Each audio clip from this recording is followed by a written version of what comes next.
In this video lesson, we'll learn about the Battle of Gettysburg and the war in the West, and then Sherman's march to the sea. After Antietam, Lincoln replaced McClellan as commander of the Union Army of the Potomac with General Burnside. Protesting his unfitness for this responsibility, Burnside proved it when he launched a rash frontal attack on Lee's strong position at Fredericksburg, Virginia, on December 13, 1862, and lost 10,000 Northern soldiers in the process, killed or wounded.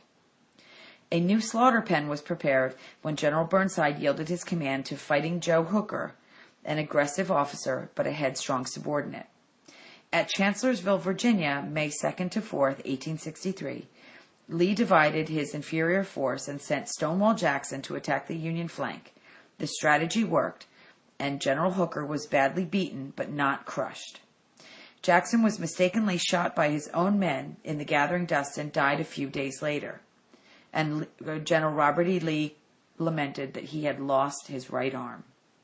Lee now prepared to follow up his stunning victory by invading the North again, this time through Pennsylvania. A decisive blow would add strength to the noisy peace prodders in the North and would encourage foreign intervention, he hoped, which was still a hope for the rest of the South as well. 3 days before the battle was joined, Union General George Meade was aroused from his sleep with the unwelcome news that he would replace General Hooker. Meade took his stand atop a low ridge flanking a shallow valley near Gettysburg, Pennsylvania. There, his 92,000 men in blue locked in furious combat with Lee's 76,000 gray-clad warriors. The battle seesawed against the rolling green slopes for 3 agonizing days, July 1st to the 3rd, 1863, and the outcome was in doubt until the very end. The failure of General George Pickett's magnificent but futile charge finally broke the back of the Confederate attack and caused the Union to win the Battle of Gettysburg. Pickett's charge had been called the hide and tide of the Confederacy. It defined both the northernmost point reached by any significant Southern force and the last real chance for the Confederates to win the war.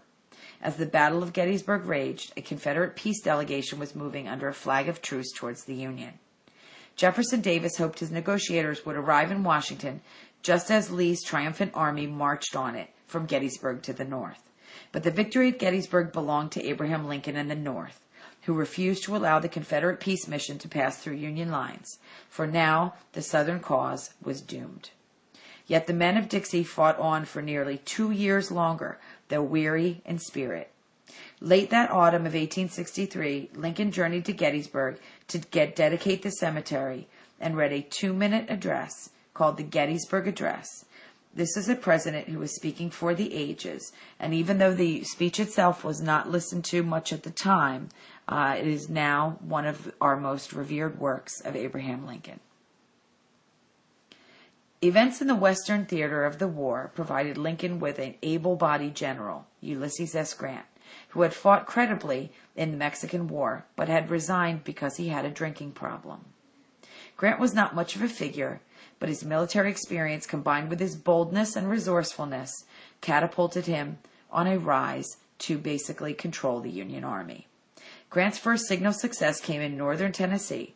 After heavy fighting, he was able to capture Fort Henry's and Donelson on the Tennessee and Cumberland rivers. Grant's triumph in Tennessee in early 1862 was crucial.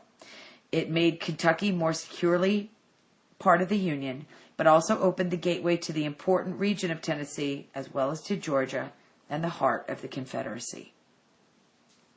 Grant next attempted to exploit his victory by capturing the junction of the main Confederate North and South and East and West railroads in the Mississippi River Valley. A Confederate force foiled his plans in a glory battle at Shiloh, just over the Tennessee border, on April 6 to April 7, 1862.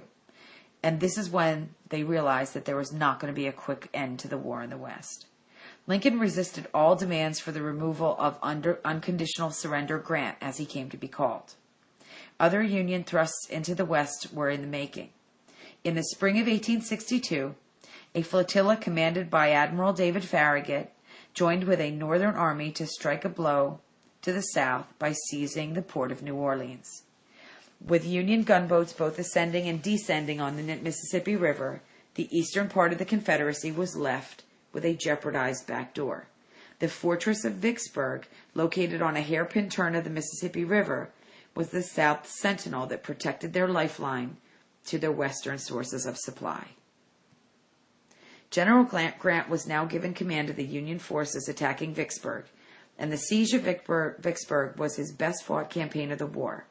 The beleaguered city at length surrendered on July 4, 1863, the day after the win of the Battle of Gettysburg.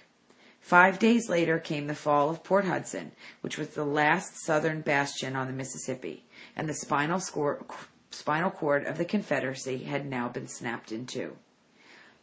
The Union victory at Vicksburg came the day after the Confederate defeat at Gettysburg. The political significance of these back-to-back military successes was monumental. Reopening the Mississippi River helped to quell the Northern peace agitation in the butternut area of the Ohio River Valley, because the Confederate had controlled the Mississippi to this point. The victories also conclusively tipped the diplomatic scales in favor of the North, as Britain stopped delivery of the Laird rams to the Confederates, and as France killed a deal for the sale of 6 naval vessels to the Richmond government. The South was to receive no foreign help.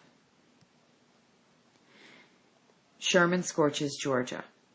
General Grant was transferred to East Tennessee, where the Confederates had driven Union forces from the battlefield at Chickamauga into Chattanooga, and they laid siege there. Grant won a series of desperate engagements in November 1863 in the vicinity of Chattanooga, including Missionary Ridge and Lookout Mountain. Chattanooga was liberated, and the state was cleared of Confederates, and the way was thus opened for an invasion of Georgia. Grant was made general-in-chief as his reward. Georgia's conquest was entrusted to General William Tecumseh Sherman. He captured Atlanta in September 1864 and burned the city in November of that year. He then daringly left his supply base, lived off the country, and emerged at Savannah. But Sherman's hated Blue Bellies, 60,000 strong, cut a 60-mile swath of destruction through Georgia.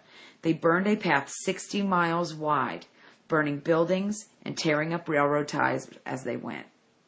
One of the major purposes was to destroy the supplies destined for the Confederate Army and to weaken the morale of the men on the front by waging war on their homes. Sherman was a pioneer practitioner of what's called total war. His success in the South was attested by increasing numbers of Confederate desertions. Although his methods were brutal, he probably shortened the struggle and hence saved lives. After seizing Savannah as a Christmas present for Lincoln, Sherman's army veered north into South Carolina, where the destruction was even more vicious, and they destroyed anything that could have possibly allowed the South to continue to fight the war, including civilian homes, civilian farms, and livestock.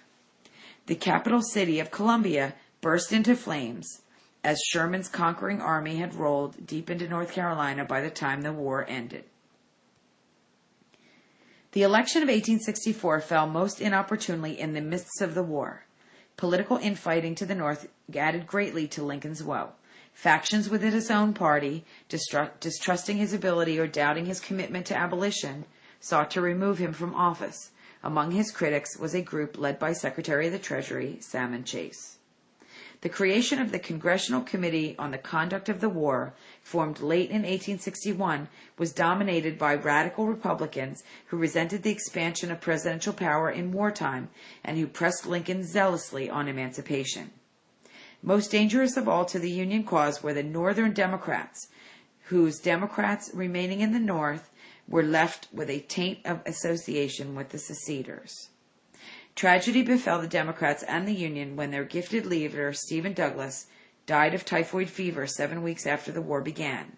He was unshakably devoted to the Union, and he probably could have kept much of his following on the path of loyalty. Lacking a leader, the Democrats divided. A large group of war Democrats patriotically supported the Lincoln administration, but tens of thousands of peace Democrats did not. At the extreme were the so-called Copperheads, named for the poisonous snake, which strikes without a warning rattle. Copperheads openly obstructed the war through attacks against the draft, against Lincoln, and especially after 1863 against emancipation. They commanded considerable political strength in southern parts of Ohio, Indiana, and Illinois. Notorious among the Copperheads was a congressman from Ohio named Clement Vallandigham. A Southern partisan, he publicly demanded an end to the wicked and cruel war, but he should have been tried for sedition in the civil courts of Ohio. He was convicted by a military tribunal in 1863 for treasonable utterances and then was sentenced to prison, but Lincoln chose to banish him to the South. He was not so easily silenced, though. Working his way to Canada, he ran for governorship of Ohio on foreign soil and pulled a substantial but insufficient vote. He returned to his own state before the war ended, and although he defied King Lincoln, as he called him, and spat upon the military decree, he was not further prosecuted. The strange case of Vallandigham inspired Edward Everett Hale to write his fictional story of Philip Nolan, The Man Without a Country, which was immensely popular in the North and which helped stimulate devotion to the Union. As the election of 1864 approached, Lincoln's authority depended on his retaining Republican support while spiking the threat from the Peace Democrats and the Copperheads. Fearing defeat, the Republican Party joined with the War Democrats and proclaimed itself to be the Union Party. Republican Party passed out of existence temporarily. Lincoln's renomination at first encountered surprisingly hostile opposition. Hostile factions whipped up considerable agitation to shelve Old Abe in favor of his nemesis, Secretary of Treasury Chase. Lincoln was accused of lacking force, being over ready to compromise, not having won the war, and of shocking people. But the Ditch Lincoln move collapsed, and he was nominated again to be President of the Union. And we'll discuss more about the impact of the election of 1864 and the impact of total war on the South in our classroom discussions.